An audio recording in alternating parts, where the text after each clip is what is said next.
মক্কা বিজয়ের পর 10,000 সাহাবী নিয়ে আমার নবী মক্কায় ঢুকবে, তো এদিকে মক্কার সকল কাফেরেরা বাড়িঘর ছেড়ে পাহাড়ে যায় আশ্রয় নিলেন। এমনকি এক বুড়ি, তার কেউ নাই, তার সকল মাল সামান গাঠুরি বেঁধে গাড়ি নিতে পারতেছে না, মাথায় নিতে পারতেছে না, গাঠুরি শেষরাইতেছে আর আমার নবীকে গালাগালি করতেছে। নাউজুবিল্লাহ বল। গালাগালি করে আব্দুল্লাহর পোলা মুহাম্মদ, তার ভয়ে সবাই দেশ ছাড়লো। আজকে তার জন্য আমাকে দেশ ছাড়তে হয়, এরকম লোকের মুখ যেন আমাকে না দেখায়। অথচ এই মুহূর্তে আমার নবীর সামনে নবীজি ডাকতেছেন, বুড়িমা, এই গাছুরি নিয়ে তুমি কোথায় রওনা হয়েছো? বুড়ি বলেন, বাবা, আব্দুল্লাহর পোলা মুহাম্মদের ভয়ে দেশ ছাড়তেছি। হেড যন্ত্রণা সব চলে গেছে, আমার কষ্ট হয়, বুড়া মানুষ এ গাছুরি নিয়ে যাইতে, আল্লাহ যেন হের মুখ আমার না দেখায়। আমার নবী, মায়ার নবী, কি আদর্শ। নবী বলেন, বুড়িমা, আব্দুল্লাহর পোলাকে দেখছো কোনদিন? কয় না, দেখি নাই। বাবা, দেখা দরকার নাই, আমি তাড়াতাড়ি দেশ ছাড়তেছি। তাহলে এই গাঠুরিটা নিতে তোমার কষ্ট হয়, আমি যদি তোমার গাঠুরিটা নিয়ে দেই কেমন হয়? বুড়ি কই, বাবা, এই উপকারটুকুন আমাকে করবি? তো অনুমতি দিলে করব। এবার যার উসিলায় কুল কায়নাত, এই নবীর মাথায় বুড়ির গাঠুরি। আল্লাহু আকবার বলে। বুড়ি নবীর মাথায় গাঠুরি দিয়ে আগে আগে যায়। আমার নবী বুড়ির গাঠুরি লইয়া পিছে পিছে যায়। বুড়ি যত দূর যায় খালি আমার নবীকে গালাগালি করে, এখনো গালাগালি করে। আমার নবী দয়ার নবী, মায়ার নবী কিচ্ছু কয় না, বুড়ির পিছে পিছে যায়। যাইতে যাইতে পাহাড়ের ভিতরে যাইয়া ঢুকেছে, যে জায়গায় অন্য লোকের আশ্রয় নিয়েছে, বুড়ি ওই জায়গায় যাইয়া ডাকতেছে, রে নিষ্ঠুর পাড়া প্রতিবেশীরা, ও আমার মহল্লাবাসীরা, আমার কেউ নাই বলে আমাকে একা একা ফেলে আসছো। আজকে যদি আব্দুল্লাহর পোলা মুহাম্মদ আমারে পাইতো, আমার জীবন শেষ করে দিত। এই যুবকটার কারণে আমি বেঁচে আসলাম। পাহাড়ের গুহার থেকে শত শত লোকেরা দৌড়ে বেরিয়ে আসলেন বুড়ির ডাক শুনে, কান্নাকাটি শুনে। আইসা দেখে গো, যার বয়ে পাহাড়ে যাইলো, যার বয়ে পাহাড়ে আশ্রয় নিল, ওই নবীর মাথায় বুড়ি গাছুরি দিয়ে পাহাড়ের ভিতরে দাঁড়াইছে। সুবহানাল্লাহ। বুড়ি বলতেছেন, দুঃখ মনের বলতেছেন, রে আমার আত্মীয় স্বজনরা, পাড়া প্রতিবেশীরা, ও আমার দেশের লোকেরা, তোমরা সবাই চলে আসছো, আমাকে ফেলে আসছো। এই যুবকটাকে যদি আমি না পাইতাম, আমি আসতে পারতাম না, মুহাম্মদের হাতে আমি পড়ে যাইতাম। এমনি সময় পাহাড়ের লোকেরা বলেন, বুড়ি, কার মাথায় গাছুরি দিলি রে? যার বয়ে আমরা দেশ ছেড়ে পাহাড়ে আশ্রয় নিলাম, ওই মুহাম্মদের মাথায় গাঠুরি দিয়ে কোন সাহসে আইসা পাহাড়ের চিপাই দাঁড়াইলি? জোরে জোরে কম সুবহানাল্লাহ। বুড়ি একবার নবীর দিকে তাকাই, আবার পাহাড়ের লোকদের দিকে তাকাই, আবার গাঠুরি টুকুন নামাইয়া ডাকতেছে, তোমরা কি বলতে চাও? লোকেরা বলেন, বুড়ি গো, যার বয়ে পাহাড়ে আসলাম, বাড়িঘর ছাড়লাম, তার মাথায় গাঠুরি উঠাইয়া দিছস। বুড়ি কি করলি? বুড়ি দুইটা চোখের পানি ছেড়ে দেন। ও পাহাড়ের লোকেরা শোনো, এই লোকটার ভয়ে কি তোমরা পাহাড়ে আসছো? না, আল্লাহর কসম করে বলি, এই লোকটা কোনোদিন মানুষের ক্ষতি করতে পারে না। বাবা গো, তোমার নাম কি? মুহাম্মদ। আমার নবী মুস্কি হাসি দিয়ে বললেন, আমার নাম মুহাম্মদ। বাবা, তোমার হাত ধরে ক্ষমা চাই, ক্ষমা করে দাও। আগে যদি জানতাম তুমি সেই মুহাম্মদ, তাহলে কি আমি বেয়াদবি করতাম? তোমার মাথায় কি গাঁথুরি দিতাম? বেয়াদবি করেছি, ভুল করেছি, অপরাধ করেছি, আমাকে ক্ষমা করে দাও। আর আমারে পড়িয়ে দাও মধুর কালিমা, লা ইলাহা ইল্লাল্লাহু মুহাম্মাদুর রাসূলুল্লাহ। বিশ্বনবী জন্ম নিলেন মা আমিনার কুলে, আল্লাহ সারা মাবুদ নাই, ধর্ম দিলেন খুলে। শক্তিশালী আরব জাতি বিরোধ ছিল যারো, টিকলো না তার গুণের কাছে, আল্লাহ সহায় যারো। টিকলো না তার গুণের কাছে আল্লাহ সহায় যার। অস্ত্র ছাড়া যুদ্ধ করে দুনিয়া করলো জয়, অস্ত্র ছাড়া যুদ্ধ করে দুনিয়া করলো জয়, তাই তো আজি মানব দানব মোহাম্মদ নাম লয়। আমার নবীর যুদ্ধ বোমা দিয়ে ছিল না, মেশিন গান দিয়ে ছিল না, আদর্শ দিয়ে, চরিত্র দিয়ে, আখলাক দিয়ে সমস্ত পৃথিবী জয় করেছে। জোরে জোরে বলুন সুবহানাল্লাহ। যে ইসলামের আদর্শ দেখে মানুষ ইসলামে ধাবিত হইত, মুসলমানদের আদর্শ চরিত্র দেখে হযরত আলী রাদিয়াল্লাহু তাআলা আনহুর জীবনে খুললে পাওয়া যায়। উনি যুদ্ধের ময়দানে এক কাফেরকে ধরে ফেলছেন, ধরে জমিনের মধ্যে চিৎ করে শোয়ায়া গলায় ছুরি চালাবেন। এমন সময় ওই কাফের লোকটা ভাবতেছেন এখন তো জব করেই দিবে, মরেই যাব, শেষবারের মতো আলীর মুখের মধ্যে একটা থুতু দিয়ে যায়। ওই কাফের একবারে মুখ ভর্তি থুতু জমা করে হযরত আলী রাদিয়াল্লাহু তাআলা আনহুর মুখের মধ্যে মেরে দিলেন। মরেই যখন যাব একটা থুতু দিয়ে মরি। হযরত আলী চুপ করে আছেন, কিছুক্ষণ পরে কাফেরকে ছেড়ে দিলেন। কাফের লোকটা শোয়ার থেকে ওইটা জামা জাগতেছে, জামা পরিষ্কার করে ডাকতেছেন, আলী তুমি আমাকে ছেড়ে দিলে যে? আলী বলেন, দেখো আমি তোমাকে জব করতেছিলাম আল্লাহ আল্লাহ রাসূলের স্বার্থে, ইসলামের স্বার্থে। তুমি যখন আমাকে থুতু দিছো আমার মধ্যে ব্যক্তিগত একটা রাগ উঠে গেছে। এখন চিন্তা করলাম ব্যক্তিগত রাগ নিয়ে যদি তোমাকে জব করি, হাসরের দিন যদি আল্লাহ আমাকে জিজ্ঞেস করে আলী রে ব্যক্তিগত রাগ নিয়ে এই মানুষটাকে জব করছিলে কেন, তাহলে আমি আলীর জবাব দেওয়ার মতো কোনো সুযোগ থাকবে না, বিধায় আমি তোমাকে ছেড়ে দিলাম, যাও। বলি কি ব্যক্তিগত একটু রাগ উঠাতে আমাকে ছেড়ে দিলি? এর নাম কি মুসলমান? হযরত আলী বলেন হ্যাঁ। এর নাম কি ইসলাম? হযরত আলী বলেন হ্যাঁ। এর নাম কি আখিরি নবীর উম্মতের চরিত্র? বলে হ্যাঁ। তাহলে এই যদি হয় ইসলাম, এই যদি হয় মুসলমান, এই যদি হয় আখিরি নবীর উম্মতের চরিত্র, তাহলে আমি আর কাফের থাকতে চাই না। আলী আমাকে কালিমা পড়ে মুসলমান বানিয়ে দাও। জোরে জোরে বলুন সুবহানাল্লাহ। মুসলমানদের আদর্শ দেখে কাফেররা কালিমা পড়ে মুসলমান হইতো। এখন সারা বিশ্ব জুড়ে মুসলমান নাম শুনলে মানুষ আতঙ্ক হয়ে যায়। কারণটা কি? ছেড়ে দিয়েছি নবীর তরিকা, ছেড়ে দিয়েছে ওলিদের জীবনী। আসুন নবী কি শিক্ষা দিয়েছেন, মেরাজে কি পেয়েছি, ওদিকে যাই এবং ওলিদের জীবনী শুনি। আল্লাহ আমাদের কবুল করুন, সকলে বলুন আমিন। আলোচনায় যাব, দুরূদ শরীফ পড়ুন। আল্লাহুম্মা সাল্লি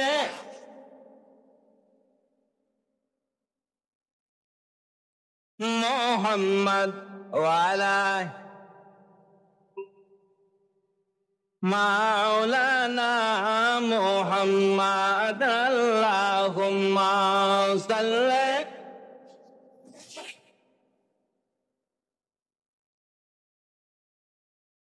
ওয়া আলা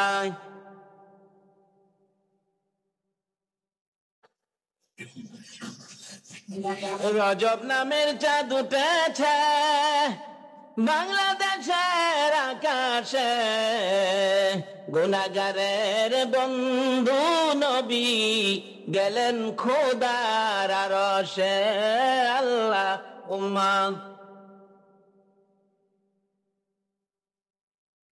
মাওলানা মুহাম্মদ ওয়া আলা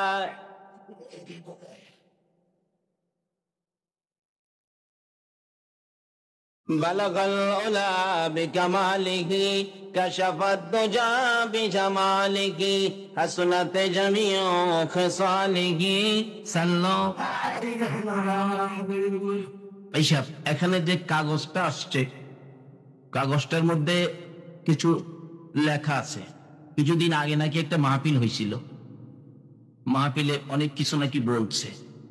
এটা বলবে আমাদের দেশে রাজনীতি ক্ষেত্রে দল আছে না, একটা আছে সরকারি দল, আরেকটা আছে বিরোধী দল, কি বলেন ঠিক কিনা? এক দল আরেক দলকে কিছু বলে না, এরপরও দেখবেন যে দল ক্ষমতায় থাকে বিরোধী দল কিছু বললেও হেরার ক্ষমতা হেরার ঠিকই থাকে। আর বিরোধী দলের নীতি হইলো এটা বলতেই হবে। আমরা আছি নবীর দল, কি বলেন? নবীর দলটাই হলো আল্লাহর দল, কি বলেন ঠিক কিনা? আজকে এদিকে তো আলোচনায় যাব। নবীর দল আল্লাহর দল, এটা হলো সরকারি দল। কি কর, সমস্ত পৃথিবীর মালিকের দল হইল নবীর দল, আর এটাই হলো আমার আল্লাহর দল। কাজে বিরোধী দলে যারা আছে হেরা একটু আবুল তাবুল কইতে পারে, কইব, এতে আমাদের কোনো আসে যায় না। কাজে এগুলি নিয়ে টেনশন করবেন না, কারণ এগুলি আগে থেকে ছিল, এখনো আছে, ভবিষ্যতেও কি থাকবে। কিন্তু আমরা আল্লাহ আল্লাহ রাসূলের পক্ষে থাকবো। কি বলেন, ঠিক আছে কিনা? কেন থাকবো এটার সামনে আসতেছে, আর তারা কেন এগুলি বলে এটাও সামনে আসতেছে। যেমন আলোচনা হয় নবী ব্যাপারে, মিলাদুন নবী, আবার এটার সাথে লাগাই ঈদে মিলাদুন নবী। এটা নিয়ে তারা টিটকারি করে, ঈদে মিলাদুন নবী। তারা এই ঈদ কই পাইলো? ঈদ তো দুইটা, তারা আবার এই ঈদ কই পাইলো? আসলে যারা সরকারি চাকরি করে তারাই তো বেতন পায়। কি কর, সরকারি বেতন কি আমারে দিব? যারা সরকারি চাকরি করে তারাই সরকারি বেতন পায়। এমনকি ঈদ উপলক্ষে সরকারি বেতন চাকরির পরেও আরেকটা জিনিস পায়, সেটা কি বলুন তো? বোনাস। আমরা যারা নবীর পক্ষের লোক, যারা আমরা আল্লাহর পক্ষের লোক, সরকারি লোক, আমরা যারা, আমরা দুই ঈদের পরে, এটা হইলো বোনাস ঈদ, এটা হইলো ঈদে মিলাদুন। এটা তাদের জন্য না যারা এই পক্ষে না। বাস্তবে আসুন, নবী বলেছেন যারা রমজানের রোজা রাখো নাই তারা ঈদগাহ আইসো না। এটা হাদিস, আমাদের সাবধান আছেন। রাসূল বলছেন রোজাদার ব্যতীত ঈদগাহে আইসো না। তাহলে বোঝা গেল রোজার ঈদটা কার জন্য? রোজাদারের জন্য। রোজাদার ব্যতীত ঈদগাহে আইসো না, যেমন নবী বলেছেন। এখানেও বলা আছে, এনে কোরআন শরীফে আল্লাহ বলছেন ইন্নাল্লাহা ওয়া মালাইকাতুহু ইউসাল্লুনা আলান নবী, আমি এবং আমার ফেরেশতারা নবীর উপর দুরূদ ও সালাম প্রেরণ করে। আর কে করবে? ইয়া আইয়ুহান নাস বলে নাই, নাস যদি বলতো বিরোধী দলে পড়তো। এখানে বলেছে ইয়া আইয়ুহাল্লাযীনা আমানু, সেই ইমানদাররা, অর্থাৎ আমি আল্লাহ আমার নবীর দলের যারা, ফেরেশতাদের দলের যারা ইমানদার, দ্বারা তোমরা আসো ঈদে মিলাদুন নবী করতে। জোরে জোরে বলুন সুবহান।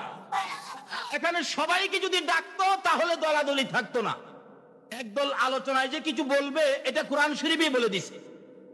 যদি এখানে আল্লাহ একথা বলতো ইয়া আইয়ুহান নাস সাল্লু আলাইহি ওয়া সাল্লিমু তাসলিমা, তাহলে বুঝা গেল এলে দলাদলি নাই, সকলে একদল।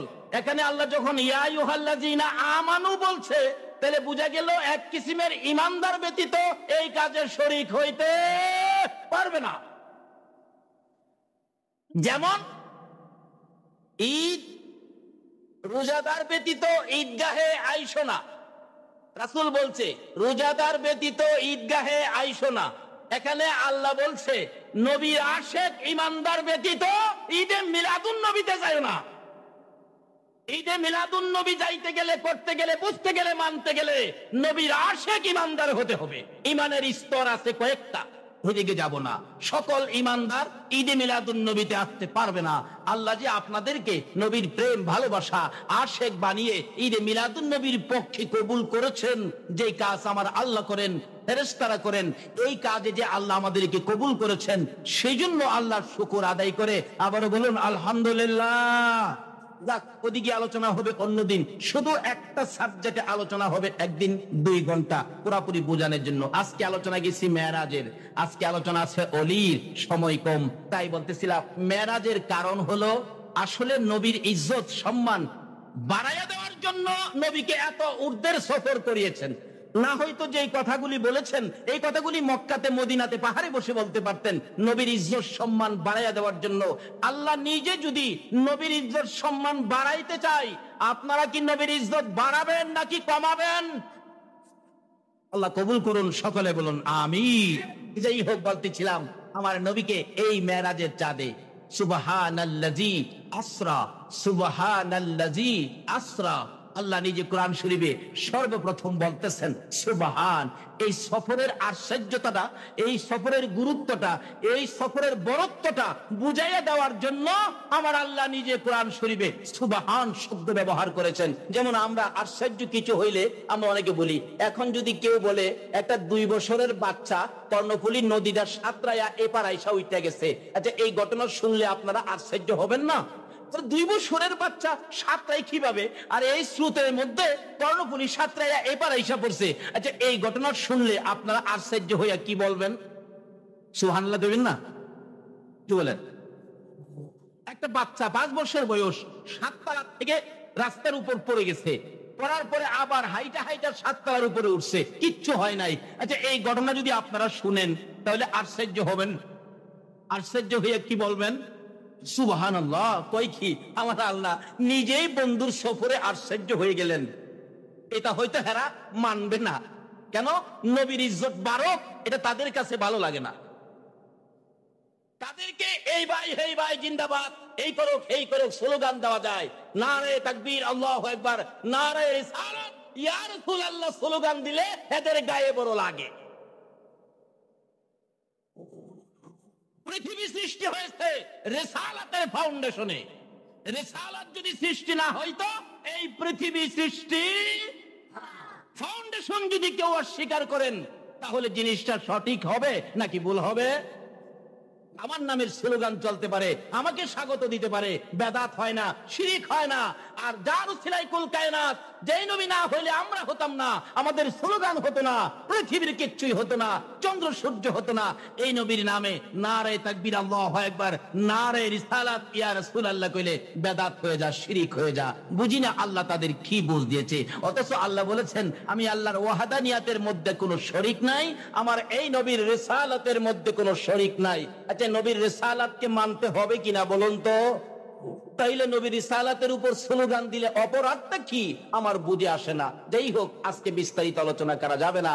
আমার নবীকে, নবীর ইজ্জত সম্মান বাড়িয়ে দেওয়ার জন্য আমার আল্লাহ এত উপরে সফর করেছেন। নিতে নিতে নিতে নিতে এত দূরে নিয়েছেন যেখানে কোনো সৃষ্টি, কোনো মাখলুক, কোনো নবী রাসূল, এমনকি কোনো ফেরেশতা পর্যন্ত যাইতে পারে নাই। আমার আল্লাহ নবীকে দাওয়াত করেছেন স্পেশালি, বন্ধু গো তোমার চোখে খালি পানি দেখি, উম্মতের ব্যথায় তুমি খালি কাঁদো।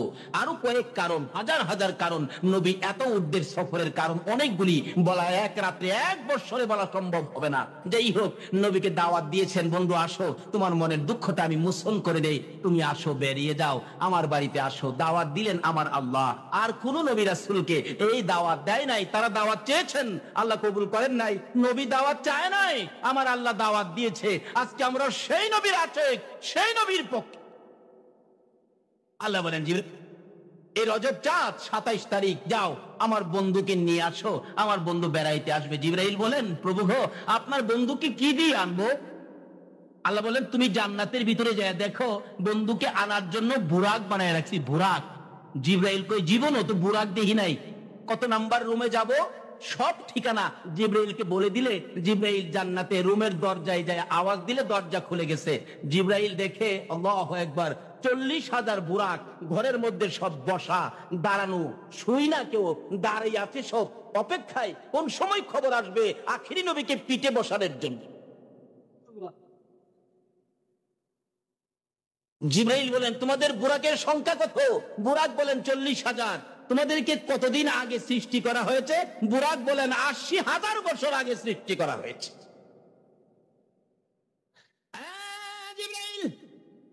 80,000 বছর যাবত মনের আকাঙ্ক্ষা লইয়া ঘুমায় না, খায় না, দাঁড়ায় থাকি, অপেক্ষায় থাকি কোন সময় ডাক আসবে আখিরি নবীকে পিঠে বসানোর জন্য, যার উসিলায় আমার আল্লাহ কুল কায়নাত সৃষ্টি করেছে। জিবরাইল বলেন 80 বছর আগেই তোমাদেরকে সৃষ্টি করেছে। ও এখানে প্রশ্ন আসতে পারে হুজুর আসবে যেদিন, এদিন সৃষ্টি করলেই তো হয়, 80 বছর আগে কেন সৃষ্টি? এটার কারণ হলো আমার আল্লাহ তার বন্ধুর দাম বাড়াইয়া দেওয়ার জন্য। জোরে জোরে বলুন সুবহানাল্লাহ। আজকে আপনাদের আনোয়ারা থানায়, আপনাদের এই গ্রামে যদি, তারপীর আউলিয়া গ্রামে যদি আপনার মন্ত্রী আসে, মন্ত্রী আসলে কি গেট বাঁধেন যেদিন আসে এদিন, না আরো আগের থেকে গেট বাঁধে? আগের থেকে গেট বাঁধার কারণটা কি? মন্ত্রীর খবরটা পৌঁছে দেওয়া, মন্ত্রীর সম্মানটাকে সরিয়ে দেওয়া। আমার আল্লাহ বলেন, আমি আমার বন্ধুর ইজ্জত সম্মান আরো বাড়িয়ে দেওয়ার জন্য, বন্ধুর প্রেম ঘরে ঘরে বিলিয়ে দেওয়ার জন্য ৮০,০০০ বছর আগে ৪০,০০০ বুরাক আমি বানায় রাখছি। লম্বা ঘটনা, এখানে ওয়াজ ২ ঘন্টা। সঙ্গে সঙ্গে জিবরাইল বুরাককে টেনে ধরলেন, চলো। পিছনের বুরাক বলেন, হুজুর আমাকে নিবেন না, আমিও তো দাঁড়িয়ে আছি। ছেড়ে দিয়ে ওটাকে ধরলে পিছনেরটা বলেন, হুজুর আমাকে নিবেন না, আমিও দাঁড়িয়ে আছি। সকল বুরাক পাগল আমার নবীকে পিঠে নেওয়ার জন্য। সুবহানাল্লাহ। জিবরাইল বলেন, কাকে নিব কাকে না। এমন সময় দেখি সবগুলি বুরাক দাঁড়ানো ছিল, একটা বুরাক শুয়ে শুয়ে কান্দে, জীর্ণ শীর্ণ শুকাইয়া গেছে, চোখের মিড়িগুলি গা হয়ে গেছে। কাছে যায় জিজ্ঞেস করলাম, ও বুরাক, সবাই মোটা তাজা আনন্দ খুশি, তুমি কেন কান্দো, ব্যাপারটা কি? ওই বুরাক জবাব দেন, জিবরাইল রে, যেদিন আমাকে সৃষ্টি করা হয়েছে ওই দিন শুনেছি আল্লাহর হাবিবকে পিঠে বসাইয়া ওই মেরাজের সফরে যাওয়ার জন্য বানানো হয়েছে। ওই দিন থেকে জিবরাইল আমি বুরাক টানতেছি, আল্লাহর বন্ধুকে নিয়ে আমার পিঠে বসাইতে পারি। টানতে টানতে দুর্বল হয়ে গেছি, চোখের কোনায় গা হয়ে গেছে, জীর্ণ শীর্ণ শুকাইয়া গেছি। জিবরাইল রে, মনের আশা পুরা হইব নি, আমি আল্লাহর বন্ধুকে পিঠে বসাইতে পারবো নি।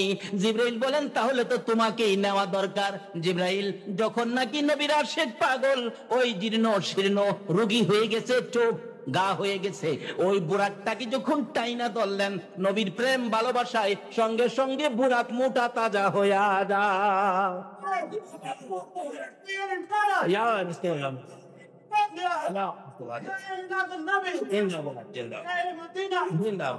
বলতেছিলাম। জিবরাইল বলেন, ওই বুরাক তখন লইয়া আমি জিবরাইল যখন রওনা করতেছিলাম নবীকে আনতে যাব, এমন সময় আমার আল্লাহ বড় মায়ার সুরে ডাকেন, জিবরাইল যাইস না রে, যাইস না। প্রভু গো, কেন যাব না? তুমি না নির্দেশ করেছো যাওয়ার জন্য। আমার আল্লাহ বলেন, জিবরাইল রে, জান্নাত থেকে সুন্দর পোশাক নিয়ে যা। আমার বন্ধু যে পোশাক পরনে আছে রে, বেড়াইতে আসবে, আরশ বহনকারী ফেরেশতারা দেখবে, আকাশের ফেরেশতারা দেখবে, জান্নাতের হুরিরা দেখবে, এই পোশাকগুলি তালি তুলি লাগানো আছে, ছিঁড়া আছে, তালি দেওয়া আছে। ও জিবরাইল, জান্নাত থেকে সুন্দর পোশাক আমার বন্ধুর জন্য নিয়ে যা। জিবরাইল জান্নাত থেকে সুন্দর পোশাক সহ আমার নবীর দরবারে হাজির হইয়া বলতেছিলেন, ইয়া রাসূলুল্লাহ, বেড়াইতে যাবেন, ওই পোশাকগুলি খুলে এই সুন্দর পোশাকগুলি গায়ে লাগান। আমার নবী পোশাকের দিকে তাকাইয়া তাকাইয়া কান্দে, চোখের পানি দিয়া জামাগুলো ভিজতেছে। জিবরাইল বলেন, ইয়া রাসূলুল্লাহ, এত সুন্দর সফরে যাবেন, কাঁদেন কেন জানতে চাই। আমার নবী বলেন, জিবরাইল রে, কান্দি মনে বড় দুঃখ। জিবরাইল, আমার জন্য এত সুন্দর পোশাক নিয়ে আসছো, এত সুন্দর পোশাক আমি নবী গায়ে দিব গো, আমার উম্মতেরা কি এই পোশাক দেখবে না? জোরে জোরে বলুন সুবহানাল্লাহ। এত সুন্দর পোশাক আমি নবী গায়ে দিব, আমার এতিম গুনাহগার উম্মতেরা কি পোশাক পাবে না? ও জিবরাইল, এই পোশাকের ব্যাপারে শোনো, এই পোশাক যদি আমার গুনাহগার এতিম উম্মতের জন্য বাজেট না হয়, আমি নবী পোশাক গায়ে দেব না। জিবরাইল ডাকে, প্রভু গো, তোমার বন্ধু পোশাক গায়ে দেয় না, কেন দেয় না? ও আল্লাহ, তোমার বন্ধু পোশাক গায়ে দেয় না, এই পোশাক তোমার বন্ধুর উম্মতের জন্য বাজেট না দিলে গায়ে দিবে না। বলুন, এই নবীর পক্ষে থাকা আমাদের দরকার আছে কিনা? যে বলবে আমরা এই নবীর দলে থাকবো, এই নবীর পক্ষে থাকবো, রাজি আছে? নারে তাকবীর, নারে রিসালাত, নারে গাউসিয়া। এগুলি আগেও ছিল, এখনো থাকবে। তার মধ্য থেকে একটা দল থাকবে যেটা আল্লাহ রাসূলের পক্ষের দল। বলুন তো, রাসূলের পক্ষে যারা, এটাই তো হলো আল্লাহর পক্ষের দল। কারণ যার উসিলায় কুল কায়নাত, এই নবীর পক্ষটা, নবীর দলটাই হলো আমার আল্লাহর দল। কাজী আমরা এই নবীর পক্ষে থাকবো। শুন, নবীজি মেরাজ যাবেন, কিন্তু নবীজি যাবেন তো মেরাজ সাক্ষাতে মাওলার, কিন্তু লাভ হবে, ব্যবসা হবে উম্মতের। আল্লাহু আকবার বলুন। নবীজি যাচ্ছেন, আল্লাহ পাক কোরআন শরীফে বলেছেন, সুবহানাল্লাযী আসরা। এমন আশ্চর্য সফর আমার এই বন্ধুর জন্য, আশ্চর্য সফর। লাইলাম মিনাল মসজিদিল হারামি ইলাল মসজিদিল আকসা, একটা রাত্রের কিছু অংশের মধ্যে খানায়ে কাবা মসজিদে হারাম থেকে ওই জেরুজালেমের বাইতুল মুকাদ্দাস মসজিদে আমার নবীকে কিছু সময়ের মধ্যে পৌঁছায়া দিলেন। ওখানে যায় দেখে আদম থেকে শুরু করে হযরত ঈসা আলাইহিস সালাতু সালাম পর্যন্ত সকল নবী রাসূল কিসের অপেক্ষায় যেন করতেছেন। আমার নবী সকল নবী রাসূলের উপস্থিতি দেখে জিবরাইলকে প্রশ্ন করেন, জিবরাইল, জিবরাইল, এত নবী রাসূল এখানে সব উপস্থিত, সবাইরে কবর থেকে উঠাইছে, সবাইরে কি কবর থেকে কে উঠাইছে? বলুন, কে উঠাইছে? উঠানোর কারণটা হলো আমার এই নবীরে সম্মান দাও। জোরে জোরে বলুন সুবহানাল্লাহ। নবী রাসূলকে কবরতে উঠাইয়া নবীকে সম্মান দেওয়ায় আর আমরা জীবিত থাইকা সম্মান দিতে রাজি না, এটা কেমন মুসলমান? সবাই দাঁড়িয়ে আছে, নবীকে সম্মান দাও। নবী আস্তে আস্তে বলেন, জিবরাইল, জিবরাইল, ব্যাপার কি? হুজুর, সকল নবী রাসূল আপনাকে সম্মান দিতে আসছে। এখন সকল নবী রাসূলের মধ্যে আপনি শ্রেষ্ঠ রাসূল, তো আপনি সকল নবীগণের নবী, আপনি সাইয়্যিদুল মুরসালিন, আপনি 2 রাকাত নামাজ করান। নবী কানে কানে কয়, জিবরাইল, এখানে আদি পিতা আদম নবী আছে, মুরব্বী দেখা যায়, আদি পিতা আদম নবী নিয়ে জামাতের ইমামতি করে। হুজুর, আদি পিতা আদম নবী আদি পিতা হইতে পারে, এই জামাতের ইমামতির উপযুক্ত না। তাইলে বোঝা গেল নবীর দাম বাড়াইতে না কমাইতেছে। তাহলে জাতির পিতা ইব্রাহিম নবী ইমামতি হয়তো করবে। জিবরাইল বলেন, হুজুর, জাতির পিতা ইব্রাহিম নবী হইতে পারে, এই জামাতের ইমামতির উপযুক্ত ইব্রাহিম না, এই জামাতের উপযুক্ত হলো নবী রাহমাতাল লিল আলামিন। যেই হোক, আমার নবী 2 রাকাত নামাজ পড়াইলেন। কে যেন ঘোষণা দিতেছেন, সাইয়্যিদুল মুরসালিন, ইমামুল মুরসালিন, সকল নবীদের সরদার হিসাবে ঘোষণা দিয়ে নবীর ইজ্জতের পাল্লা ভারী করে দিয়ে আমার নবীকে নিয়ে রওনা হলেন বুরাক আকাশ পথে। যাইতে যাইতে যাইতে যাইতে একের পর এক লম্বা ঘটনা পার হইতে হতে একবারে সিদরাতুল মুনতাহা, ওখান থেকে জিবরাইল বুরাক সহ নবীকে নামিয়ে দিয়ে বললেন, ইয়া রাসূলুল্লাহ, আমরা আর যাইতে পারি না, এখন কি দিয়ে যাব? কিছুক্ষণ পর আইসা গেলেন রফরফ, যেটার গতি অনেক বেশি। রফরফ নবীকে নিয়ে এক টানে আল্লাহর আরশে, এখানে আরশ বহনকারী ফেরেশতারা উপস্থিত। আল্লাহ বলেন, বন্ধু হো, তোমার সাথে যে আলোচনা হবে, গভীর আলোচনা হবে, রুদ্ধদ্বার বৈঠক হবে, এখানে আরশ বহনকারী ফেরেশতারা শুনবে। চলো আরো গভীর নিরিবিলি জায়গায় যায়, যে জায়গাটার নাম কোরআন শরীফে আসছে কাবা কাউসাইন। ওই কাবা কাউসাইনে বন্ধুর পাশাপাশি বন্ধু বসে আপনার আমার স্বার্থের আলাপ, আপনার আমার লাভের আলাপ, আপনার আমার মুক্তির আলাপ নবী একটানা 27 বছর করেছে। যেই নবী একটানা 27 বছর উম্মতের নাজাতের আলাপ বন্ধুর সাথে করতে পারে, আমরা কি সেই নবীর পক্ষে থাকতে পারি না? আল্লাহ আমাদেরকে কবুল করুন, সকলে বলুন আমিন। আলা সাইয়্যিদিনা মুহাম্মাদ আল্লাহ মাওলানা মুহাম্মাদ নাবিয়ানা শাফিয়ানা মাওলানা দেবানিশি মনরে আমার আর দিও না যন্ত্রণা, দেবানিশি মনরে আমার আর দিও না যন্ত্রণা। হায়রে দান যদি হইতাম ধনী, যাইতাম সোনার মদিনা। হায়রে দান যদি হইতাম ধনী, যাইতাম সোনার মদিনা। আল্লাহুম্মা সাল্লি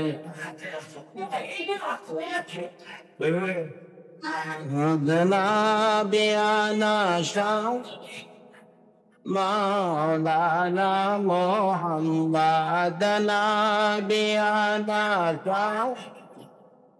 মাওলানা বলগাল উলা বিকামালিহি কশফাত দুজা বিজামালিহি আসনাত জামিউ ফিসালিহি সাল্লাল্লাহু আলাইহি। আসলে এই পবিত্র চাঁদে আমার নবী মেরাজের সফর করে আসতেছেন। আচ্ছা, নবী কিছু নিয়ে আসলে আপনারা খুশি নাকি খালি হাতে আসলে খুশি? নবী কিছু নিয়ে আসলে খুশি না খালি হাতে আসলে খুশি? নবী নিয়ে আসতেছেন, দুনিয়াতে আইসা আমাদের কাছে পৌঁছে দিলেন। আসসালাতু মেরাজুল মুমিনিন, সকলে বলুন আলহামদুলিল্লাহ। আজকে এই মন্ত্র যারা ধরছে তারাই তো আল্লাহর ওলি হয়েছে। বলতেছিলাম ওলিদের যে পাওয়ার কত, কথাটা খেয়াল আসেনি? নবী মেরাজের কারণ এত উপরে সফর কেন করলেন? দুনিয়াতে মানুষ অনেক মাতবুরি করবে, মানুষের সকল মাতবুরি যাতে আমার নবীর কাছে দুলিশ্বাস হয়ে যায়, এই জন্য নবীকে এত উপরের সফর করাইলেন। বলতেছিলাম নবীজি সফর শেষে আসবেন, আসার সময় খালি হাতে আসে নাই, সাথে নিয়ে আসছেন উম্মতের জন্য একটা হাদিয়া, সেটা হলো আসসালাতু মেরাজুল মুমিনিন। এই মন্ত্র, এই ফর্মুলায় যারা আল্লাহর সাথে যোগাযোগ করেছে তারাই আল্লাহর ওলি হয়েছে। ওই রকম ওলিদের শক্তি, ওলিদের ক্ষমতা আছে কিনা তাই বলতেছিলাম। সকল যুবকেরা মিলে ধরছে, হুজুর আমাদের মসজিদের উপর দিয়ে হিন্দু ভদ্রলোক উইরা যাবে, এটা আমরা মানতে পারি না। আসলে মানুষ কোনোদিন উড়তে পারে না, মানুষ উঠবে, কিন্তু তার কারণ ছিল এই হিন্দু ভদ্রলোক উঠতো কখন? শয়তান আইসা ওনারে কাঁধে নিতেন, শয়তান ওনাকে কাঁধে নিয়ে আকাশে উঠতো মুসলমানদেরকে দুর্বল করার জন্য। আল্লাহর ওলি বললেন দেখো মানুষ তো উঠতে পারে না, হুজুর উড়ে তো, তাহলে তার উড়ানি বন্ধ করতে গেলে শক্তিশালী চারজন যুবক বাহির করো। চারজন যুবক শক্তিশালী দেখে বাহির করে আনলেন। তোমরা মসজিদের এই বারিন্দার পরে সেহেনের উপর দাঁড়াও, উজু করে আসো। যখন দেখবে উপরে উইরা আইসা মসজিদের উপরে আইসা গেছে, তখন চারজনে একবারে আজান মাইরা দিবে, আল্লাহু আকবার বলে চারজন একবারে ডাক দিবে। আজান শুনলে শয়তান থাকে নাকি দৌড়ে? আল্লাহর ওলি এই ফর্মুলা তৈরি করে দিলে চারজন যুবক উজু করে দাঁড়িয়ে আছে, যখন খালি উপরে আইছে তখন ওই ইতিহাস বলেন ওই আল্লাহর ওলি বললেন তোমরা চারজন একসাথে আজান দাও। একবারে যখন আল্লাহু আকবার বলে ডাক দিল, উপরে শয়তান দেখে এখন কি ওই ভদ্রলোক নিয়ে ঘুরবে না নিজের জান বাঁচাবে, দেখে যে অবস্থা খারাপ, তখন ওই ভদ্রলোককে উপর থেকে কাঁধ থেকে ফেলে দিয়ে নিজের জান বাঁচাইছে। ওই ভদ্রলোক নিচে পড়ে একবারে খিচুড়ি হয়ে গেছে। কাজে এরকম কিছু পৃথিবীতে ঘটবে। আজকে বিজ্ঞান চাঁদের দেশে যায়, কি বলেন, ইদানিং টিকিট বিক্রি হচ্ছে চাঁদে যাওয়ার টিকিট। কিন্তু চাঁদে কি দিয়া যায় বলুন তো? কি দিয়া যায়? রকেট। রকেট। বিজ্ঞানকে জিজ্ঞেস করে দেখেন, ইতিহাস খুলে দেখেন, এই রজব চাঁদে আমার নবীর মেরাজের সফরের আগে এই পৃথিবীতে রকেট ছিল না, বিমানও ছিল না, লিফট ছিল না। তিনটা জিনিস আবিষ্কার হয়েছে নবীর মেরাজের পর। সকল বিজ্ঞানীর বাবা হলো নবী মুহাম্মদুর রাসূলুল্লাহ সাল্লাল্লাহু আলাইহি সাল্লাম। বিজ্ঞানীরা শুনছে নবী নাকি মেরাজের সফরে যে বাহনটা দিয়ে গিয়েছেন, এটা কোরআন শরীফে বলা হয়েছে বারাকনা হাওলাহু। বারাকনা হাওলাহু, বুরাক নামের বাহন, এটা হাওয়ার সাথে উড়ে। আল্লাহু আকবার বলুন না। বিজ্ঞানীরা কয় বুরাক নামের বাহন হাওয়ার সাথে উড়ে। তখন তারা বুরাকের ব নিলেন, বুরাকের ব নিয়ে চেষ্টা ফিকির করতে করতে করতে করতে করতে করতে বিমান বানাইছে। দেখবেন বুরাক লিখতে যেই বটা লাগে, বিমান লিখতে ঠিক সেই বটাই লাগে। কিন্তু এই বিমানটা দিয়ে আবার বেশি উপরে যাওয়া যায় না। এটা আমেরিকা যায়, ইটালি যায়, ফ্রান্স যায়, সৌদি যায়, কুয়েত যায়, কাতার যায়, এইভাবে বেড়াইতে পারে, এই সমস্ত দূর দূর দেশে যাইতে পারে। কিন্তু চাঁদে বিমান যাইতে পারে না। চাঁদে যাইতে গেলে আরো দ্রুত গতির একটা বাহন, এটাও তারা চিন্তা করছে। তারা শুনছে নবী নাকি বুরাক দিয়ে গেছে সিদরাতুল মুনতাহায়, তারপরে নাকি আরেকটা বাহন ছিল, সেটার নাম কি জানি ছিল, রফরফ। তারা রফরফের র ধরেছে বিজ্ঞানীরা, রফরফের র ধরে চেষ্টা ফিকির চিন্তা করতে করতে দ্রুতগামী বাহন বানাইছে, যার নাম হলো রকেট। বুরাকের ব ধরে বিমান, রকেটের র ধরে রকেট। এর উপরে যাইবার আর কোন শক্তি তাদের নাই। এই পর্যন্ত আবিষ্কার করেছে নবীর মেরাজের উপর চিন্তা করে। আজকে লিফট টিপ দিলেই 120 তলা। বিজ্ঞান শুনছে নবী নাকি এক রাত্রের কিছু সময়ের মধ্যে 7 আসমান 7 জমিন পার হয়ে গেছে। এটা কিভাবে হইতে পারে? এটার উপর চিন্তা ফিকির করে বিজ্ঞান লিফট আবিষ্কার করেছে, টিপ দিলেই 120 তলা। আপনি ইতিহাস পড়ে দেখুন, নবীর মেরাজের আগে পৃথিবীতে বিমান ছিল না, রকেট ছিল না, এমনকি লিফটও ছিল না। আমার নবীর মেরাজের সফরের পর বিজ্ঞানীরা এই সুযোগ পাইছে। জোরে জোরে কোন সুবহানাল্লাহ। যে নবীর উসিলাতে এত কিছু পাওয়া যায়, এই নবীকে ভালোবাসা দরকার আছে কিনা? এই নবীকে ভালোবাসলে লাভ হবে না লস হবে? নবীকে ভালোবাসা দিয়েছেন আল্লাহর ওলিরা। খাজা মঈনুদ্দিন চিশতি রহমাতুল্লাহর জীবনী খুলুন। উনি ছোট্ট বয়স থেকে আজকে আনোয়ারা থানায় আসলে সবচেয়ে বড় আনন্দ পাই বাচ্চাদের অবস্থা দেখলে। ছোট ছোট বাচ্চারা এরকম ভাবে অনেক জায়গায় মাহফিলে বাচ্চারা আসে, কিন্তু হাউকাউ করে, এই টুকটাক কথা কয়, ধাক্কা ধাক্কি করে, মারামারি করে। কিন্তু এখানে এত সুন্দর, এলাকার লোকজন এত ভদ্র। বাস্তবিক সামনে বলা ঠিক নয়, কিন্তু না বলে পারছি না। নিশ্চয়ই এলাকার লোকজন ভদ্র। আল্লাহ তাদেরকে হায়াত দিয়ে ওলি প্রেমিক, রাসূল প্রেমিক বানিয়ে দেখ। সকলে বলুন আমিন। যাই হোক, এরকম বাচ্চা বয়সেই খাজা মঈনুদ্দিন চিশতি রহমাতুল্লাহ আলাইহি মুরিদ হয়েছিলেন খাজা উসমান হারুনি রহমাতুল্লাহ আলাইহির কাছে।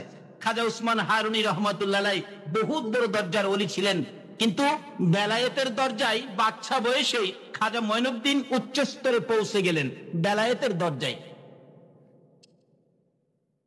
কারণ এই দরজায় উচ্চ স্তরের শিখরে পৌঁছতে গেলে হক্কানি আল্লাহর ওলিদের সাথে যোগাযোগ করতে হবে। ওলিদের দরবারে এমন একটা ক্লাস করানো হয়, যেই ক্লাস শরীয়তের মাদ্রাসায় পড়ানো হয় না, এটা ইলমে মারিফাতের মাদ্রাসায় ঢুকতে হয়। খাজা মঈনুদ্দিন চিশতি রহমাতুল্লাহ আলাইহি আজকে ভারতের জমিনে ঘুমিয়ে আছে, সমস্ত পৃথিবীর মানুষকে পাগল বানিয়ে ঘুমিয়ে আছে আজকে আজমিরের জমিনে।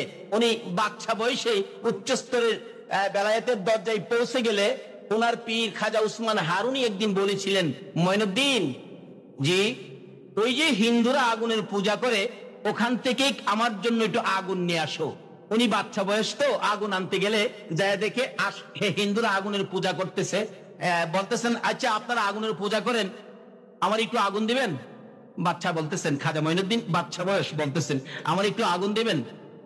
করে না রে বাবা, আগুন তো দেওয়া যাবে না। কোথায় আপনারা আগুনের পূজা করেন কেন? আগুনের পূজা করি বাবা, এটা তুমি বুঝবা না। তাহলে একটু বুঝি, আপনারা আগুনের ভিতরে জানতো? বাচ্চাটা বলতেছে মুরব্বীদেরকে, আপনারা একটু আগুনের ভিতরে জানতো? হগল হিন্দুরা কয়, বাবা বাচ্চা মানুষ বুঝবে না, আগুনে গেলে তো আগুনে পুরে ছাই করে দিবে। তাহলে আপনারা পূজা করেন, তারপরও আগুনকে ভয় পান? আমি মঈনুদ্দিন আগুনের পূজা করি না, আমি আল্লাহর পূজা করি। আমি একটু আগুনের ভিতরে যাই। হগল হিন্দুরা কয়, বাবা ছাই হয়ে যাইবা, বাবা আগুনের ভিতরে যাইও না, শেষ হয়ে যাইবা, দেখি আগুনে আমাকে শেষ করতে পারে কিনা। খাজা মঈনুদ্দিন চিশতি রহমাতুল্লাহ আলাইহি আগুনের ভিতরে আস্তে আস্তে ঢুকতেছে। জোরে জোরে বলেন সুবহানাল্লাহ। আগুনের ভিতরে ঢুকে খাজা মঈনুদ্দিন মাঝখানে দাঁড়াইয়া রইছে।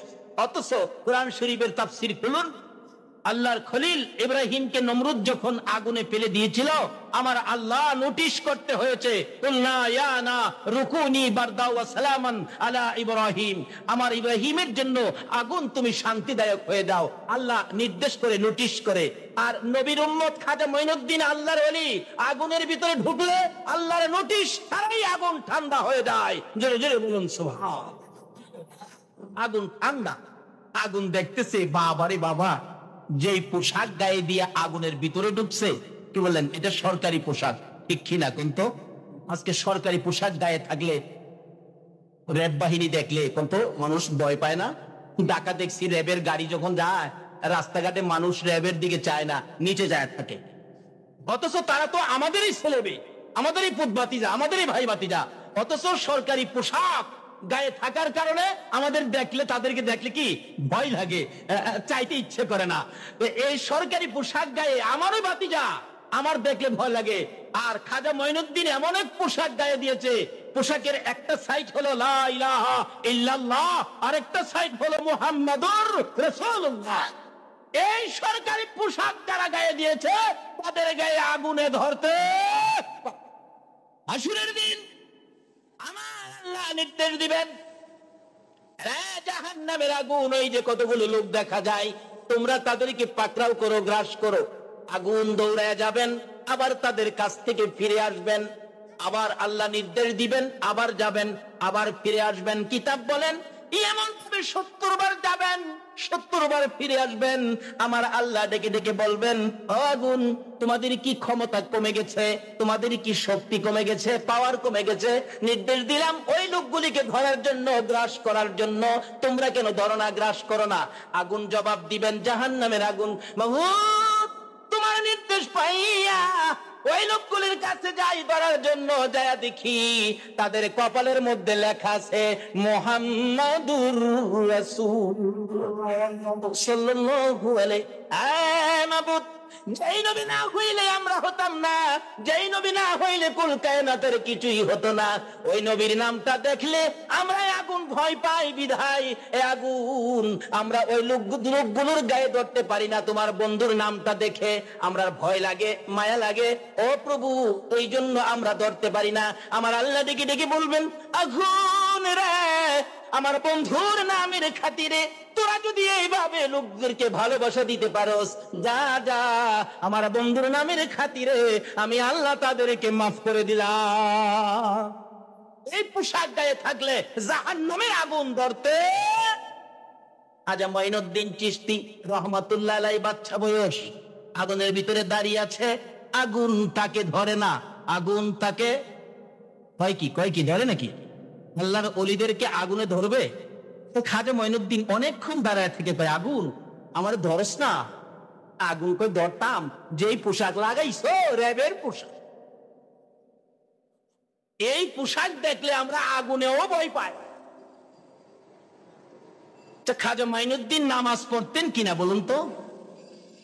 আজমির শরীফ যারা গেছেন দেখবেন খাজা মঈনুদ্দিন চিশতি রহমাতুল্লাহ আলাইহি মাজারের আপনার ওই দক্ষিণ ওয়াল থেকে একটা মসজিদ, এই মসজিদটা করেছেন বাদশাহ আওরঙ্গজেব।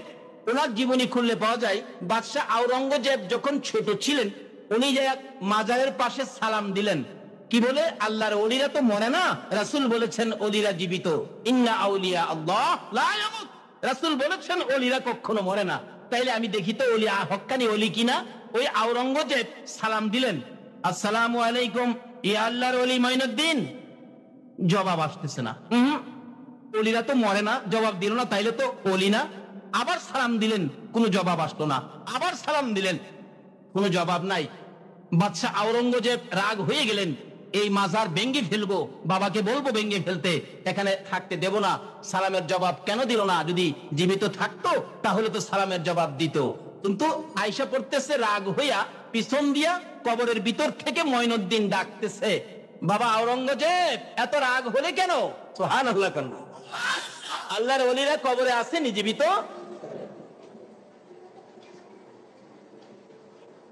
আমি সালাম দিলাম, জবাব দিলেন না কেন? খাজা মঈনুদ্দিন চিশতি বলতেছেন কবর থেকে, বাবা তুমি যখন প্রথম সালাম দিলে আমি তো তখন নামাজের মধ্যে ছিলাম, অথচ কবরে কোনো ইবাদত নাই, নামাজ রোজা কিছুই করতে হয় না, নেক কাজও করতে পারে না, গুনাহও করতে পারে না। তখন বললেন আমি তো নামাজে ছিলাম। তাহলে বোঝা গেল মঈনুদ্দিনের নামাজের আমল আসছিল। কি বলেন? আমল কি ছিল? বিধায় কবরেও নামাজে দাঁড়িয়ে রয়েছে।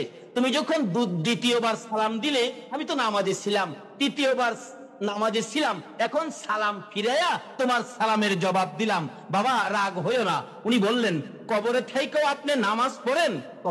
তাহলে নামাজের এত গুরুত্ব দিলেন আপনি? দুনিয়াতে তো নামাজ পড়ছেনই, কিভাবে পড়ছেন এটাও প্রমাণ আছে। আইনার সাগরের কিনারে গেলে দেখবেন একটা পাথরের পাহাড় 1-150 ফুট উঁচু হবে, এর মধ্যে গেলে দেখলাম ছোট্ট একটা চকি। বললেন যে এর মধ্যে মঈনুদ্দিন নামাজ পড়তেন। আরেকটা চকি কিনারে আছে, একটা বুড়া লোক, বললেন এর মধ্যে খাজা মঈনুদ্দিন মাঝে মাঝে একটু ঘুমাইতেন। এখানে আবার বললেন, হুজুর এক ঘটনা ঘটছিল। কি? তো আপনারা তো শুনছেন কিনা? ঘটনা ঘটছিল, ওনার একান্ত মুরিদ, মহব্বতের ভক্ত খাজা কুতুবউদ্দিন বখতিয়ার কাকি, ওনাকে একদিন একটা লোটা দিয়ে বলছিলেন, আমার জন্য 1 লোটা পানি নিয়ে আসো নিচে আইনার সাগর থেকে। আইনার সাগর থেকে পানি আনতে গেলে হিন্দুরা বাধা দিলেন, না পানি নিতে দেব না। হুজুর 1 লোটা পানি চাইছে, 1 লোটা পানি দেন। নামাজির কত ক্ষমতা দেখেন, 1 লোটা পানি দেন। কয় না, পানি দেওয়া যাবে না। 1 লোটা পানি দিলে কি হবে? মেরে ফেলবো সামনে বাড়লে। উনি বলতেছেন, হুজুর, খাজা মঈনুদ্দিনকে বলে কুতুবউদ্দিন বখতিয়ার কাকি, হুজুর আমাকে তো পানি দেয় না। উনি উপর থেকে বলেন তুমি যাও না, আরেকটু যাও। যাইতে দেয় না তো হুজুর, যাইলে আরেকটু যাইলে আমারে মারবে। খাজা মঈনুদ্দিন চিশতি রহমতুল্লাহ আলাইহি উপর থেকে ডাকতেছেন, এই পানি, আয়না সাগরের পানি। কুতুবউদ্দিনকে তো যাইতে দেয় না, তোমাদেরকে তো আর কেউ আসতে মানা করে না, তোমরা আইসা পড়ো। উনি উপর থেকে ডাক দিতে দেরি, পুরা আয়না সাগরের পানি এক লোডার ভিতরে ঢুকতে দেরি হলো না। জোরে জোরে কান সুবহানাল্লাহ। আরে আকাশ জমিন হইল সৃজন নবীর কারণে, সেই জমিনে খেলে আল্লাহর ওলিগণে। বলুন, সেই জমিনে খেলে। দেখলে খাজা বাবার খেলা, আসে গনের বারে জ্বালা। দেখলে খাজা বাবার খেলা, আসে গনের বারে জ্বালা। আইনা সাগর শুকিয়ে দেই বসে নির্জনে, আইনা সাগর শুকিয়ে দেই বসে নির্জনে। সেই জমিনে খেলে আল্লাহর ওলিগণে, হায়রে সেই জমিনে খেলে আকাশ জমিন হইল সৃজন নবীর কারণে, আকাশ জমিন হইল সৃজন নবীর কারণে। সেই জমিনে খেলে আল্লাহর ওলিগণে, হায়রে সেই জমিনে খেলে বলতেছিলাম, দয়ার নবী মায়ার নবীর কথা যারা মেনেছে, মেরাজের সফরে সদাই যারা সঙ্গী করেছে, তারাই আমার আল্লাহর ওলি হয়েছে। খাজা মঈনুদ্দিন চিশতি রহমতুল্লাহ আলাইহির জীবনী খুলেন। এইভাবে খাজা মঈনুদ্দিন চিশতি আগুনের ভিতরে ছিলেন। বলুন, কিসের ভিতরে ছিল? আগুনের ভিতরে। কি আমরা থাকতে পারবো? সাহস আছে কেউ? কিন্তু আল্লাহর ওলিরা কি? আল্লাহর ওলিরা কি? আল্লাহর ওলিরা পারে কি নবীর পক্ষে থাইকা নাকি না থাইকা? আল্লাহর কথা মাইন্না নাকি না মাইন্না? নবীর পক্ষে থাকলে এই আগুন কেন? জাহান্নামের আগুনের ভিতরেও কোনো টেনশন নাই। জোরে কন্যা সোহাগ। হাদিস শরীফে পাওয়া যায়, এক ব্যক্তি মাছ মারতে গেছে, একটা মাছ ধরে বাড়িতে আনলেন, খুব সুন্দর মাছ। বললেন, বিবি এই মাছটা কুইটা তাড়াতাড়ি ভাজি করো, আমি খাবো। ওই বিবি মাছ কাটতেছে, মাছ কাইটা একবারে ভালো করে ধুইতেছে, কিন্তু মাছ কাটলে কি হবে? মাছ তো মরে না। তৈলের মধ্যে দিলেন ভাজি করতে, কিন্তু তৈলের ভিতরে যায় মাছ নড়াচড়ি করে মরে না। বিবি বললেন, মাছটা মনে ভালোভাবে কাটা হয় নাই, আবার ভালো করে করছে। তেল আরো বেশি দিয়ে গরম করে তৈলের মধ্যে দিছে, কিন্তু মাছ আগের চেয়ে আরো তাজা হয়ে গেছে। সুবহানাল্লাহ। এভাবে কয়েকবার চেষ্টা করলেন, কিন্তু মরে না, তেলে বাজি হয় না। অবশেষে খবর গেলেন, ইয়া রাসূলুল্লাহ, একটা মাছ ধরে মাছটা এইভাবে কুড়া হলো, ভাজি করা হলো, কিন্তু মাছটা তো মরে না। জিবরাইল বলেন, ইয়া রাসূলুল্লাহ, এই খবরটুকুন আপনি পৌঁছে দেন, মাছটা যখন ধরছে এই মাছটা আপনার প্রতি দুরূদ শরীফ পড়তেছিল। যখন মাছটাকে দা দিয়া কাটছে তখন দুরূদ শরীফ পড়তেছিল। যখন মাছটাকে গরম তেলের মধ্যে বারবার করে দেওয়া হয়েছে তখন মাছটা দুরূদ শরীফ পড়তেছিল। নবী আপনি বলে দেন, দুরূদ পড়নেওয়ালার গায়ে দুনিয়ার আগুন কেন, জাহান্নামের আগুন পর্যন্ত ধরবে না। সেই নবীর পক্ষে মেহমানের গায়ে, আল্লাহর ওলিদের গায়ে আগুন ধরতে পারবে?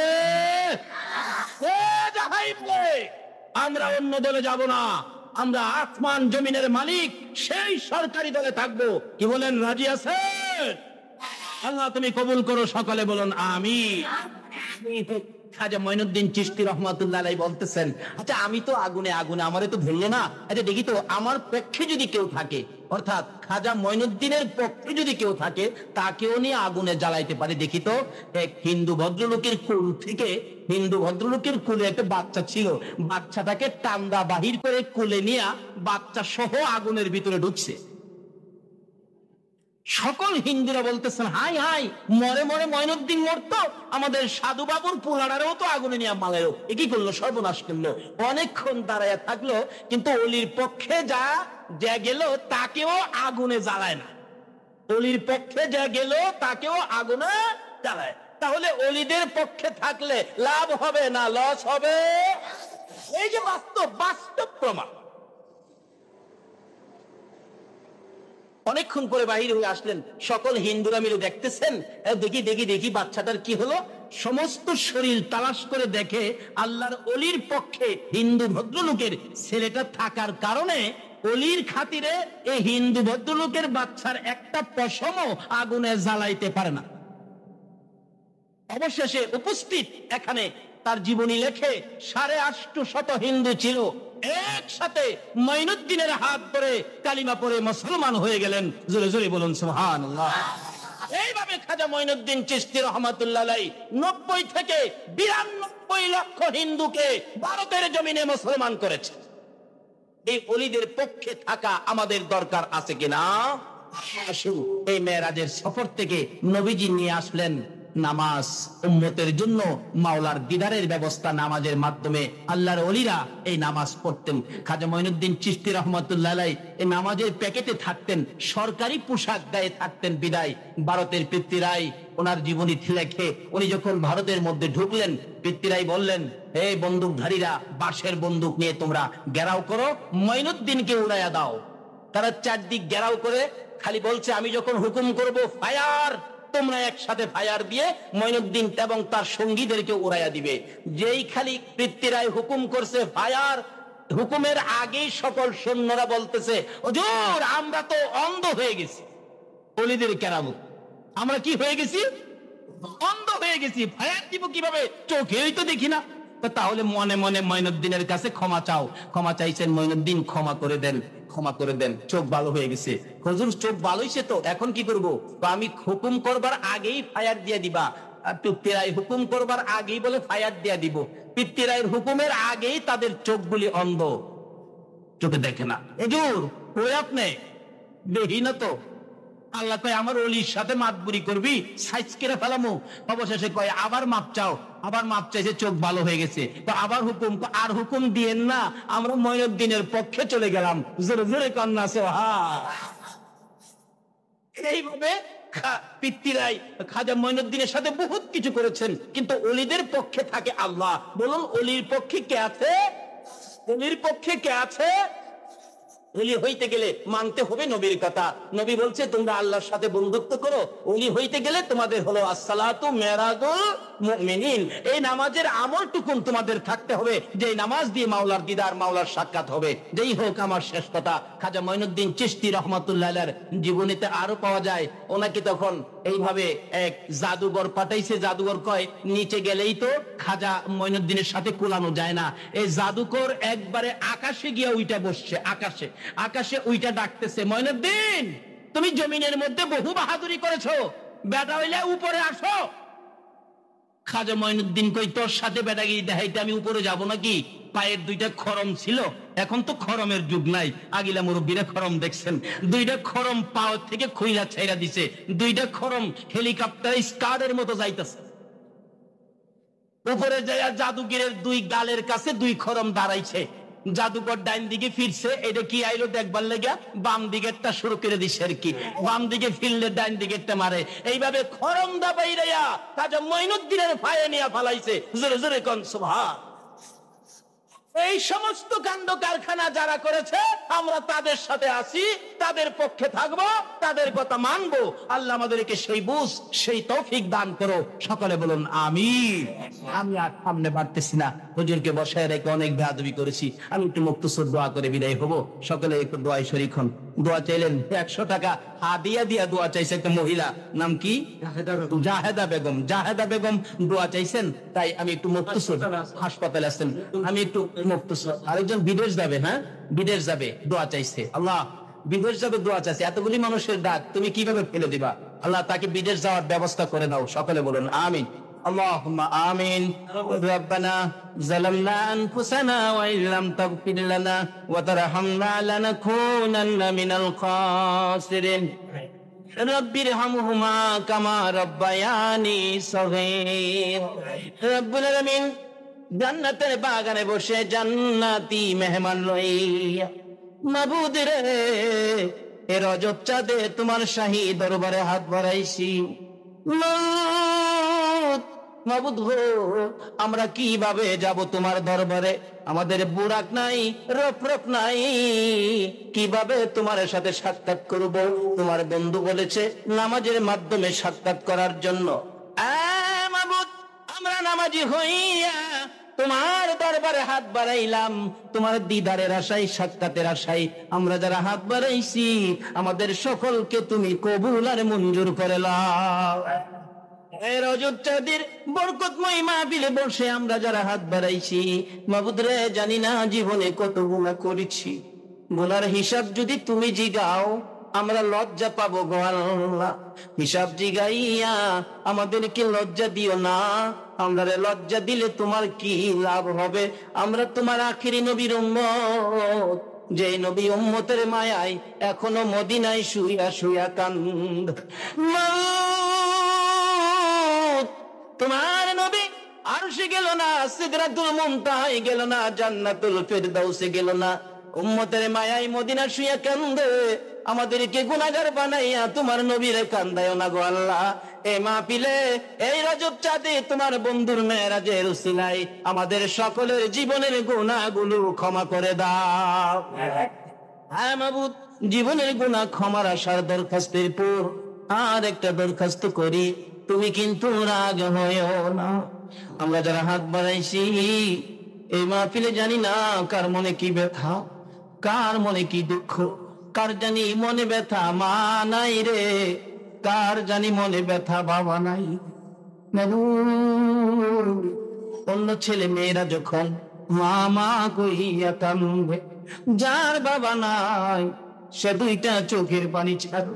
অন্য ছেলে মেয়েরা যখন বাবা বাবা কইয়া ডাকে, যার বাবা না তার কলিজায় আগুন জ্বলে। একদিন দেখি একটা ছোট্ট ছেলে তার দাদার কুলে থাইকা বাবা বাবা কইয়া কাঁদতেছে। ছেলেটা বাবা বাবা কইয়া ডাকে, দাদার চোখের পানি ঝরে। নাতি জিজ্ঞেস করে, দাদা গো, আমি কান্দি বাবা কইয়া, তুমি কেন কান্দো? দাদা চোখের পানি ছেড়ে ছেড়ে বলে, নাতি রে, আমার কুলে থাইকা বাবা কইয়া ডাকিস না। 6 মাস বয়সে আমার বাবা এই দেশ থেকে বিদায় হয়ে গেছে। জীবনে কোনোদিন তোর মতো বাবা কইয়া আমি আমার বাবারে ডাকতে পারছি না। আমার সামনে যদি কেউ বাবা কইয়া ডাকে রে, আমার কলিজা মানে না, চোখের পানি ঝরঝর করে পড়ে। হ্যাঁ মাবুদ, এই বাবার অভাবে কে জানি হাত বাড়াইছে। ওই নাতি তখন বলতেছিল, দাদা তুমি যদি বাবা কইয়া ডাকলে তুমি কান্দো, আমি মা মা কইয়া ডাকবো। দাদা আরো কান্দে, নাতি রে, মা মা কইয়া ডাকিস না। আমাকে 3 মাসের ফালাইয়া আমার মা দুনিয়া থেকে বিদায় হয়েছে। জীবনে কোনদিন মা বলে ডাকতে পারি নাই। কেউ যদি আমার সামনে মা মা কইয়া ডাকে রে, আমার কলিজা মানে না, আমার কলিজা মানে না। মায়ের অভাবী, বাবার অভাবী যারা হাত বাড়াইছে, আল্লাহ আর দেরি করো না, ওই সকল মা বাবার কবর জান্নাতের বাগান বানাইয়া দাও। হ্যাঁ মাবুদ, আমার মতো মায়ের অভাবী কেউ জানি হাত বাড়াইছে। মায়ের কুলে জীবনে কত পসরা পায়খানা করেছি। অন্য মহিলারা কাজে থাকলে নাকে কাপড় দিত, মা দরদি জীবনে নাকে কাপড় দেয় না। ওই দরদি মা কার জানি কবরের আল্লাহ। ওই মার বাবার পক্ষ থেকে ক্ষমা চাই, তাদের কবরগুলো জান্নাতের বাগান বানাইয়া দাও। তাদের কবরগুলো এই রজব চাঁদে দুরূদ সালামের প্যাকেট করে তোমার কুদরতি হাতে আমানত করলাম। দয়ার নবী মায়ার নবীর রওজার সাথে যোগ করে দাও গো আল্লাহ। মাবুদ, আমাদের সামনে ডাইনে বামে পিছনে কতগুলো কবরস্থান প্রভু, এই কবরস্থানে যারা ঘুমিয়ে আছে সকলের পক্ষ থেকে ক্ষমা চাই, তাদের কবরগুলো জান্নাতের বাগান বানাইয়া দাও। মাবুদ, এই মাহফিল কমিটির যুবকদের নামের তালিকা দেওয়া হয়েছে। প্রভু সকলের নাম বলা সম্ভব নয়, তুমি তো নাম জানো। এই নামগুলি তোমার দরবারে আমানত করলাম। এই মাহফিল কমিটির যুবকদেরকে তুমি খালেদ বিন ওলীদের মতো বানাইয়া দাও। কাল কিয়ামতে নবীর পাগল হাসাইন, নবীর পাগল হুসাইনের সাথে হাসর নসিব করে দিও গো আল্লাহ। ইয়া আল্লাহ তাদেরকে তুমি নবীর পক্ষে কবুল করে বেশি বেশি করে নেক হায়াত বাড়াইয়া দাও। হ্যাঁ মাবুদ, দোয়া চাইলেন একটা মহিলা হসপিটালে, প্রভু গো তাকে সুস্থ করে নেক হায়াত বাড়াইয়া দাও। দোয়া চাইলেন এক ছেলে বাহিরে যাবে, আল্লাহ তার মনের আশা পুরা করে বিদেশ সহজ করে সহজ মতে যাওয়ার ব্যবস্থা করে দাও গো আল্লাহ। আর যারা বিদেশে আছে সবাইকে হেফাজতে রাখো গো আল্লাহ। মাবুদ রে, এই মাহফিলে দূর দূরান্ত থেকে যারা কষ্ট করে আসছে, মেরাজের বরকত এই মাহফিলের বরকত সহ আমাদের সবাইকে নসিব করে দাও গো আল্লাহ। আলোচনা চলবে, এ আল্লাহ যতক্ষণ আলোচনা চলে সবাইকে তুমি আলোচনা শোনার তৌফিক দান করে দাও গো আল্লাহ। এই মাহফিলের বরকত আমাকে সহ সবাইকে নসিব করে দাও গো আল্লাহ। যেই পথে চলিলে তুমি তোমার বন্ধু রাজি খুশি থাকো, ওই পথে চলার তৌফিক আমাদেরকে দান করে দাও গো আল্লাহ। মাবুদ রে, আমার বন্ধু মতিন ভাইয়ের ছেলে হয়েছে, আল্লাহ তুমি তার ছেলের হায়াত বাড়াইয়া দাও। অকালে মৃত্যু দিও না, মা বাবার কলিজায় আগুন জ্বালাইও না। এইভাবে যাদেরকে ছেলে মেয়ে দিয়েছ সকলের ছেলে মেয়েদেরকে তুমি হায়াত বাড়াইয়া দাও। অকালে মৃত্যু দিও না, মা বাবার কলিজায় আগুন জ্বালাইও না। ছেলে মেয়েদের মুখে এতিমের দাগ লাগাইও না, ছেলে মেয়েদের মা বাবার হায়াত বাড়াইয়া দাও। ই আল্লাহ আমাদের সকলকে তুমি যেই পথে চলিলে তুমি তোমার বন্ধু রাজি খুশি থাকো, ওই পথে চলার তৌফিক দান করে দাও। যেই পথে তোমার ওলিগণ চলেছে আমাদেরকে ওই পথ দেখাইয়া দাও। ইয়া আল্লাহ আমাদের সকলকে মাহফিলের উসিলায় বেশি বেশি করে নেক হায়াত বাড়াইয়া দাও। যতগুলো দরখাস্ত করলাম মাহফিলের উসিলায়, নবীর মেরাজের উসিলায় আমাদের সবগুলো দরখাস্ত কবুল আর মঞ্জুর করো গো আল্লাহ। সাল্লাল্লাহু তাআলা আলা খায়রি খালকিহি মুহাম্মাদিন ওয়া আলা আলিহি ওয়া আসহাবিহি আজমাইন বিহাক্কি লা ইলাহা ইল্লাল্লাহু মুহাম্মাদুর রাসূল।